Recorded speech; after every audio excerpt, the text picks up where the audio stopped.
Karibu tena katika dawati la habari kuu la Daily News Digital. Leo Mei 14, 2026. Katika muhtasari yaliyojiri, bunge la hamia ukumbi wa zamani wa Msekwa kufuatia hitilafu ya mitambo.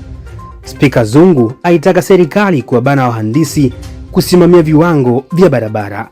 Na uzalishaji wa mayai wa paa, huku Wizara ya Mifugo na Uvuvi ikiomba kuidhinishiwa shilingi bilioni 476.6 kwa bajeti ya mwaka 2026-27. Mimi ni Alfred Kavishe, karibu tuambatane sote mwanzo hadi tamati. Bunge leo Mei 14 limeendesha kikao cha 29 cha mkutano wa tatu wa bunge la 13 katika ukumbi wa zamani wa Msekwa baada ya kutokea hitilafu kwenye mitambo ya ukumbi unaotumika sasa.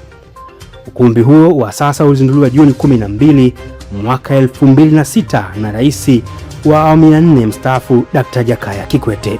Mheshimiwa Bunge, leo tumepata changamoto kubwa ya mitambo, na mitambo hii ni mipya, inatoka Bosch, ni kampuni kubwa yenye uwezo mkubwa sana. Lakini these things they happen. Inawezekana disruption na tikisiko kidogo wa baadhi ya mitambo au umeme umesababisha. Lakini namshukuru na kumpongeza katibu na timu yake, tumeimprovise na sasa bunge linaendelea na ratiba ya bunge itaendelea mpaka hapo ukumbi wetu tupoimarika kwenye ukumbi wetu huu. Na pole kwa msukosuko uliojitokeza. Unaweza ukawa na mitambo mizuri lakini mambo haya yakatokea, na haya ndio yaliyowapata Yanga jana. Pole sana Mheshimiwa Spika. Spika wa bunge hilo Musa Hassan Zungu ameelekeza serikali kuwabana wahandisi kuhakikisha wanazingatia viwango vya ujenzi wa barabara ili kutoa fedha za umma zinazotumika kwa matengenezo ya mara kwa mara.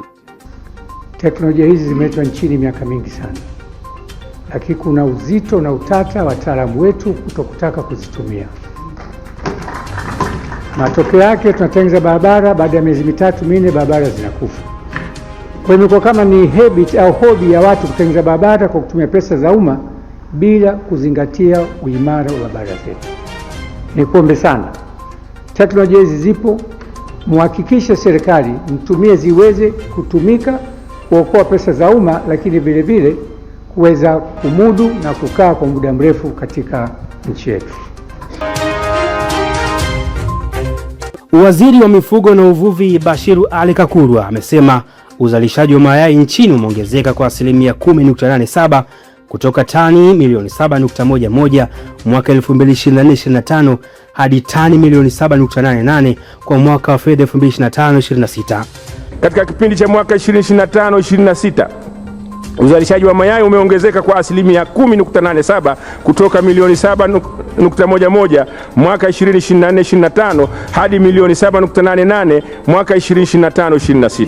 Ongezeko hilo limechangiwa na kuimarika kwa vituo 28 vya kutotolesha vifaranga vya kuku vilivyopo nchini, mashamba 26 ya kuku wazazi, kuongezeka kwa ufugaji wa kuku wa mayai na hatua mbalimbali ambazo serikali imezichukua ikiwemo udhibiti wa magonjwa. Akiwasilisha bajeti ya Wizara ya Mifugo na Uvuvi bungeni Dodoma, Dr. Kakurwa amesema uzalishaji wa nyama nao umeongezeka kwa asilimia 4.4 kutoka tani milioni 1.05 zenye thamani ya shilingi trilioni 10.38 kwa mwaka wa fedha 2024-25 hadi tani milioni 1.1 zenye thamani ya shilingi trilioni 10.84 kufikia Aprili 2026. Mheshimiwa Mwenyekiti, katika mwaka 2025-26 wizara imeendelea kuhamasisha uzalishaji wa mazao ya mifugo, ambapo uzalishaji wa nyama umeongezeka kwa asilimia 4.4 kutoka tani milioni 1.05 zenye thamani ya shilingi trilioni 10.38 mwaka 2024-25 hadi tani milioni 1.1 zenye thamani ya shilingi trilioni 10.84 Aprili 2026. Ongezeko hili limechangiwa na wafugaji kuhamasika kuuza mifugo yao, kutolewa kwa elimu ya uzalishaji wa malisho na vyakula vya mifugo, kuimarika kwa udhibiti wa magonjwa, uboreshaji wa mbali za mifugo na kukua kwa soko la nyama la ndani na nje ya nchi.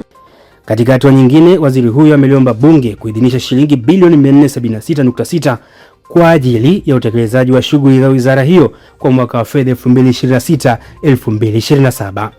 Kati ya fedha hizo, shilingi bilioni 101.5 zimetengwa kwa matumizi ya kawaida, huku shilingi bilioni 375 zikielekezwa katika miradi ya maendeleo ikiwemo kuongeza uzalishaji wa mifugo na mazao ya uvuvi, kudhibiti magonjwa ya mifugo pamoja na kuimarisha masoko na uwekezaji. Kwa niaba ya waandaaji, jina langu ni Alfred Kavishe. Asante hadi wakati mwingine. Endelea kuifuatilia Daily News Digital, Habari Leo, lakini pia Sport Leo pamoja na Daily News.